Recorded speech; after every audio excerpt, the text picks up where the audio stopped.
Today, I will uncover a chapter of World War II history that has been buried for 80 years. Everyone knows the German death camps of Auschwitz, but almost no one knows that in Weihsien, Shandong, there stood the largest Allied civilian internment camp in China during World War II. This was a mental prison.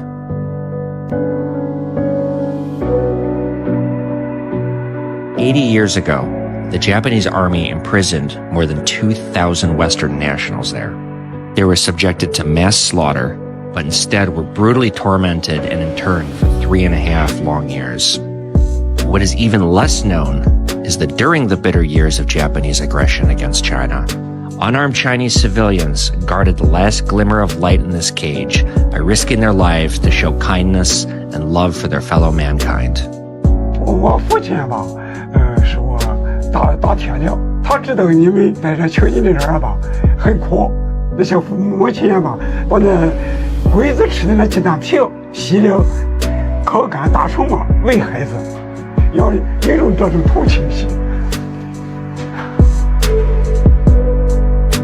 The cruelest torment the Japanese army inflicted on the camp inmates was never beatings or killings. They turned university professors into food laborers and butchers, noble ladies into latrine cleaners, and an Olympic champion into a forced laborer that ultimately cost him his life. They stripped everyone of their names, leaving each person only designated as a cold number. They could only watch their dignity being torn to shreds little by little. A man who weighed over 200 jin quickly wasted away to under 90 jin in this hellish place. The prisoners starved, fell ill, and died, and yet they could do nothing at all. This was true hell, keeping you alive, but robbing you of all power to act. 当时，我们也是受苦人嘛，感觉这里俺穷咱穷，你这结婚的人是更受苦。小孩呀，缺钙，不去回家上学嘛，买上10斤鸡蛋，买了5斤白糖。当时西方人好吃白糖。这个晚上吧9点钟是跟杆儿走进来的，他们让围着呢，一枪危险。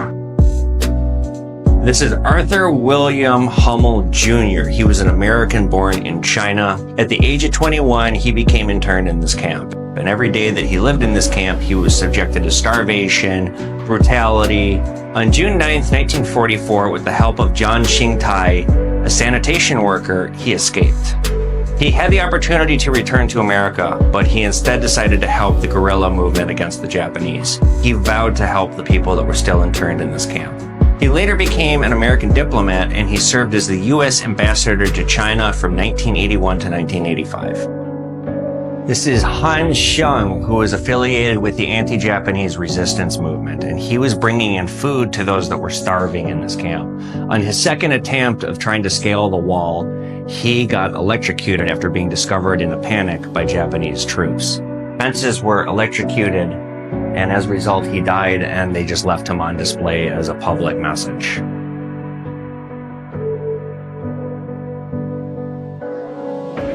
We remember this chapter of history not to harbor hatred, but to stop tragedies from repeating themselves.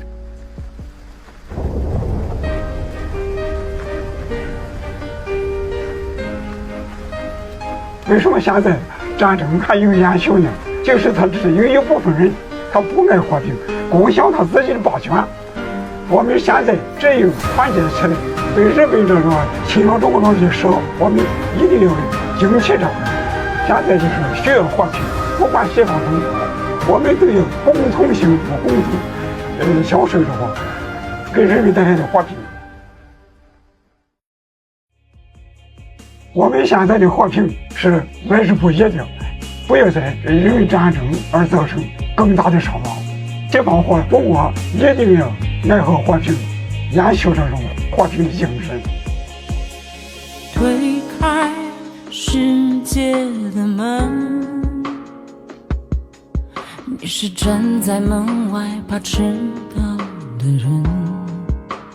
War knows no borders, suffering no races, and the radiance of humanity has never been bounded by nationality. This dark chapter of history has been forgotten by the West, but it should not be forgotten. It should not be buried into oblivion. We remember history never to harbor hatred, but to cherish peace forever and uphold the kindness deep in our hearts for all of time. 世界本该是你真实的模样，左眼的悲伤，右眼的倔强，看起来都一样。原来你就是我，走失